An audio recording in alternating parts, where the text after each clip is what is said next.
Hello guys, welcome to our channel. This is Teja. ప్రస్తుతం మనతో పాటు సీనియర్ జర్నలిస్ట్ జగదేవ్ గారు ఉన్నారు. నమస్తే సార్. ఒక హీరోయిన్ రాధికా ఆప్టే, ఆమె చాలా పలు భాషల్లో నటించారు. రీసెంట్గా ఆమె మాట్లాడుతూ తెలుగు ఫిల్మ్ ఇండస్ట్రీ గురించి ఇక్కడ చాలా ఇబ్బంది పడ్డాను, ఈ తెలుగు ఫిలిమ్స్లో యాక్ట్ చేయడానికి నేను చాలా ఇబ్బంది పడ్డాను అండ్ ఆమె చేసిన మూవీ లిస్టులు కూడా తీసుకుంటే ఆమె దాదాపు ఒక 3-4 సినిమాలు మాత్రమే చేసింది. అవును. సో దాని గురించి అంటే ఆవిడ ఎటువంటి ఇబ్బంది పడ్డారు అంటే కాస్టింగ్ కౌచ్ నడుస్తుంది ఆ పరమైన ఇబ్బందులా లేకపోతే ఇంకే పరమైన ఇబ్బందులా? కాస్టింగ్ వచ్చేసి అది ఆవిడే చెప్పారండి, చాలామంది చెప్పారు. కాకపోతే ఒక్కొక్కరికి ఒక్కొక్క ఇండస్ట్రీలో జరుగుతుంది. కొంతమందికి కెరీర్ స్టార్టింగ్లో జరుగుతుంది, కొంతమంది ఆ హడిల్స్ దాటుకొని వచ్చి స్టార్లు అయిన వాళ్ళు ఉన్నారు. అట్లా గట్టు దాటేసాక చెప్తారు, ముందు చెప్పరు. ఇప్పుడు గతంలో తాప్సీ పన్ను ఆమె కూడా తెలుగులో అవకాశాలు చేజిక్కించుకున్నారు. తెలుగులో అవకాశాలు వచ్చాకే ఆవిడ బాలీవుడ్లో మంచి ఇమేజ్ తెచ్చుకున్నారు. తర్వాత చాలా యాడ్స్ చేశారు. బట్ వెళ్ళిపోతూ తెలుగులో ఇంకా అవకాశాలు తగ్గిపోయేసరికి రాఘవేంద్రరావు గారి గురించి పరోక్షంగా కొన్ని వ్యాఖ్యలు చేశారు. ఆయన ఏంత ఓన్లీ బొడ్డు ఇలాంటి చూపించడం ఇటు వరకే కానీ తెలుగు సినిమాలో ఏముందిలే అన్నట్టు కూడా వ్యాఖ్యలు చేశారు. బట్ ఆవిడ మరీ అంత మీనింగ్ వచ్చేలా కాదు కానీ కొంచెం అలా వచ్చేలా చేశారు. దాన్ని ఎట్లాగో మీడియాలో కానీ నెటిజన్స్ కానీ ట్రోల్ చేయడం కామన్. సో ఇప్పుడు కూడా ఈవిడ ఏంటంటే నాకు తెలిసి లెజెండ్ తర్వాత లైన్ కొన్ని సినిమాలు ఏవో చేశారు కదా, మంచి లీడ్ రోల్స్ చేశారు. బట్ ఈవిడ బాలీవుడ్లో వేరే వేరే భాషల్లో కూడా కొన్ని లెస్బియనిజంకి సంబంధించిన అంటే స్త్రీ సెక్స్కి సంబంధించినవి కూడా చేశారు ఆవిడ. నేను అప్పట్లో న్యూస్లో కూడా వచ్చింది. బట్ అంటే ఆవిడ మ్యారేజ్ అయ్యాక కూడా సినిమాలు యాక్ట్ చేశారు ఆవిడ. సర్వసాధారణం ఇవి. ఆవిడ ఇప్పుడు మళ్ళీ వీళ్ళ స్టేట్మెంట్ ఇచ్చారంటే ఇప్పుడు చాలామంది నేను అబ్జర్వ్ చేసింది బాలీవుడ్ హీరోయిన్స్ అందరూ కూడా ముందు అక్కడ అవకాశాలు సరిగ్గా రావు, ఇక్కడ వచ్చి టాప్ హీరోయిన్లు అయిపోతారు. వీళ్ళకి సకల సదుపాయాలు వాళ్ళకి, వాళ్ళతో పాటు వాళ్ళ అమ్మకో వాళ్ళ నాన్నకో వాళ్ళ అన్నకో మళ్ళీ వాళ్ళకి అవే మర్యాదలు, వాళ్ళకు ఒక క్యార్వాను స్టార్ హోటల్ ఇమేజు అన్నీ ఉంటాయి, అన్నీ అనుభవిస్తారు. అక్కడికి వెళ్ళి చూస్తే జస్ట్ సినిమాలో ఒక సైడ్ హీరోయిన్ లాగా ఉన్నట్టుంటారు, అంత ఉండదు. ఇప్పుడు కోటా శ్రీనివాసరావు గారి బాధ కూడా అదే కదా. బాలీవుడ్లోనో లేదా ముంబైలోనో చిన్న చిన్న సీరియల్ యాక్ట్ చేసుకునే వాళ్ళు అక్కడ పెద్ద వాళ్ళకి ఇంపార్టెన్సే ఉండదు. వాడిని తీసుకొచ్చి ఇక్కడ లక్షలు పోసి వాడికి పెద్ద ఏదో మెయిన్ విలన్ చేసేసి ఆడికి అన్ని మర్యాదలు చేస్తారు. మన వాళ్ళు అక్కడికి వెళ్తే మాత్రం అదేం ఉండదు, పట్టించుకోరంట అసలు. ఆయన బాధ అదే. మనం ఇక్కడికి వస్తే అంతమంది ఎంత మర్యాదలు చేస్తాం, అక్కడ ఏం పట్టించుకోరండి. వీళ్ళు కూడా ఇక్కడికి వచ్చి టాప్ హీరోయిన్ లాగా పెద్ద పెద్ద హీరోలతో చేస్తారు. అవకాశాలు వచ్చే వరకు దున్నుకుంటారు. అవకాశాలు అయిపోయిన తర్వాత తెలుగు ఇండస్ట్రీలో అంత ఇదేం ఉండదు అబ్బా, అదేం ఉండదు అన్నట్టు మాట్లాడతారు. ప్రతి ఒక్క హీరోయిన్ కూడా ఇప్పుడు పూజా హెగ్డే కూడా వరుస తెలుగు సినిమాలు వచ్చాయి. బట్ అంటే ఆవిడ స్టేట్మెంట్ ఏమీ లేదు, ఎప్పుడు అవకాశం వచ్చినా బాలీవుడ్లోకి వెళ్ళిపోదామనే చూస్తూ ఉంటారు. ఇప్పుడు మారింది ట్రెండ్ గడిచిన ఒక 2-3 ఏళ్ళు. ఎందుకు?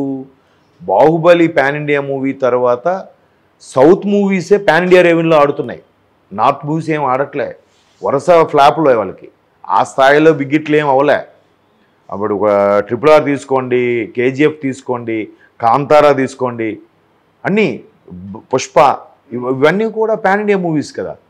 ఎక్కడ మన నేటివిటీకి సంబంధించినవి తీస్తూనే అక్కడ హిట్ అవుతున్నాయి. ఇప్పుడు మాత్రం తెలుగు తమిళ్ అనేం చూడట్లే, వస్తున్నారు.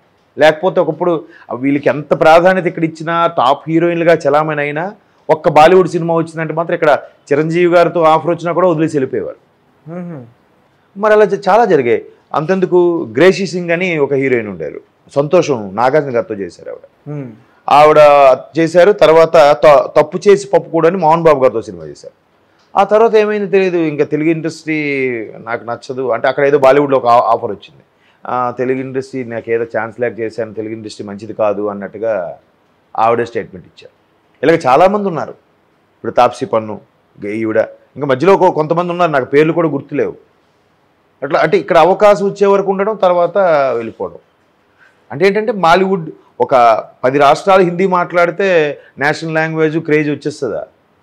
ఇప్పుడు మన సినిమాలు కూడా హిందీలో డబ్బు అయిపోతున్నాయి, ప్రతి ఛానల్లో కూడా వస్తున్నాయి, నార్త్ సైడ్ ఛానల్స్లో వస్తున్నాయి. పైగా మనం ఇప్పుడు పాన్ ఇండియా మూవీస్ అయిపోయాయి.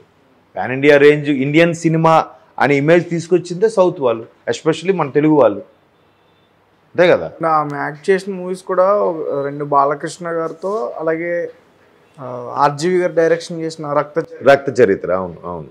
గతంలో బాలకృష్ణ గారి మీద కూడా ఒక మహిళ మాట్లాడడం జరిగింది. ఏమని? అంటే ఇబ్బంది పడ్డాను. ఇప్పుడు అప్పుడు మరి ఇప్పుడు అది లెజెండ్ కానీ లయన్ కానీ వచ్చి ఎన్నేళ్ళు అయింది? లెజెండ్ వచ్చి ఆల్మోస్ట్ ఆల్ 10 years పైన అయిపోతుంది అనుకుంటా నాకు తెలిసి. 2013-12 వచ్చిన సినిమా అనుకుంటారు. తర్వాత లయన్ అది కూడా వచ్చి చాలా ఏళ్ళు అయిపోయింది. రక్త చరిత్ర కూడా ఆల్మోస్ట్ ఆల్ 2011-12 సినిమా అది రక్త చరిత్ర. ఇప్పుడు స్టేట్మెంట్ ఇవ్వాల్సిన అవసరం వచ్చింది. మేబీ మీడియా వాళ్ళు ఎవరో మాట్లాడుంటారు, మేడం మీరు కాస్టింగ్ రోజు గురించి విన్నారు కదా, దీని గురించి మీరు ఎప్పుడైనా ఇబ్బంది పడ్డారంటే తెలుగు ఇండస్ట్రీలో ఉన్నప్పుడు ఇబ్బంది పడ్డారనేది మేబీ స్టేట్మెంట్ ఇచ్చిండొచ్చు. ఆ పర్టికులర్ పర్సన్ని ఇన్ని లాంగ్వేజెస్ ఉండగా తెలుగు ఇండస్ట్రీని ఎందుకు చెప్పారు? ఆవిడ అక్కడ స్ట్రగుల్ అయ్యింది. పర్టికులర్గా ఆ సిచ్యువేషన్ గుర్తుందేమో, చాలా అయ్యుంటాయి, గుర్తులేదేమో చెప్పక. ఇప్పుడు మనం ఒక టూర్ వెళ్తాం, ఒకేసారి సౌత్లో పుణ్యక్షేత్రాలు తిరుగుతాం అనుకోండి, మధుర రామేశ్వరం వంటి తిరిగినప్పుడు మనకు కొన్ని వెళ్ళి వచ్చేస్తాం కానీ గుర్తుండవు. కరెక్టే కదా, వెళ్ళాం కదా, నాకు మధుర వెళ్ళింది ఒక్కటే గుర్తుందబ్బా, మధ్యలో శ్రీరంగం అది వెళ్ళింది గుర్తులేదు అని అనుకుంటాం, సిచ్యువేషన్ తగ్గటే. అట్లాగే ఆవిడకి చాలా అయినా ఇది ఒకటి పర్టికులర్గా గుర్తుందేమో. కాకపోతే తెలుగు ఇండస్ట్రీకి ఆపాదించడం అనేది కరెక్ట్ కాదు. ఆ పర్టికులర్ పర్సన్, ఇప్పుడు ప్రతి ఇండస్ట్రీలో కూడా మంచి వాళ్ళు ఉంటారు, ఎదవలు ఉంటారు కదా, ఏ ఇండస్ట్రీ తీసుకున్నా. సో ఆ పర్టికులర్గా ఆవిడకి ఎదురైన సిచ్యువేషన్ ఏదైతే ఉందో అది ఒక్క సన్నివేశం గుర్తుందేమో, అందుకు తెలుగు అని చెప్పారేమో. అదొక నేను ఆ వెర్షన్లో అనుకుంటున్నాను. ఇంకో వెర్షన్లో మొత్తం ఇండస్ట్రీకి ఆపాదించడం అనేది కరెక్ట్ కాదు. ఆ పర్సన్ ఎవడో, నేను తెలుగులో ఒక సినిమా చేసినప్పుడు ఒక ఎదవ తగిలాడండి అంటే అయిపోయింది కదా. తెలుగు ఇండస్ట్రీ మొత్తానికి సరైనది కాదు అని చెప్పడం మంచిది కాదు. అది నిజంగా ఆవిడ ఆ స్టేట్మెంట్ ఇచ్చిందో లేదా మీడియా వాడు ఎట్లా కన్వర్ట్ చేశారో కూడా తెలియదు. కొన్ని సందర్భాలు ఇలా కూడా జరుగుతుంటుంది. చాలామంది బాలీవుడ్ అదే చెప్తున్నాను కదా, ఇప్పుడు కోటా శ్రీనివాసరావు గారి వెర్షన్ అదే. మనం ఇక్కడికి వాళ్ళు తీసుకొస్తే వాళ్ళకి ఒక క్యారవాను అన్నీ ఇచ్చి బాగోగులు ఫుడ్డు అన్నీ మర్యాదలు చేస్తాం. అక్కడ మనకి వెళ్తే కనీసం కూర్చోడం కుర్చీ కూడా వేరు, వచ్చాడా యాక్ట్ చేశాడా అందరితో పాటు తినాలి, మీరు రెమ్యూనరేషన్ ఇదిగోండి అన్నీ అంతే. మనకు అన్ని మర్యాదలు, వాడికి మళ్ళీ రెమ్యూనరేషన్ చెక్ ఒక పార్టీ పెట్టి మరి వాడికి చెక్ ఇవ్వడం గట్రా చేస్తుంటారు మన దగ్గర. చాలా బాగా మర్యాదలు చేస్తారు. అది మిగతా ఇండస్ట్రీస్లో లేదు, ఈవెన్ తమిళ్లో కూడా లేదంట అట్లా. కోట గారు చెప్పేది అదే కదా, మనం వాళ్ళు అక్కడికి వెళ్తే ఎవరు పట్టించుకోరు, వాళ్ళు మాత్రం ఇక్కడికి వస్తే అన్నీ చేస్తాము. ఇప్పుడు అప్పట్లో ఒక స్టోరీ విన్నాను ఇలియానా గారి గురించి.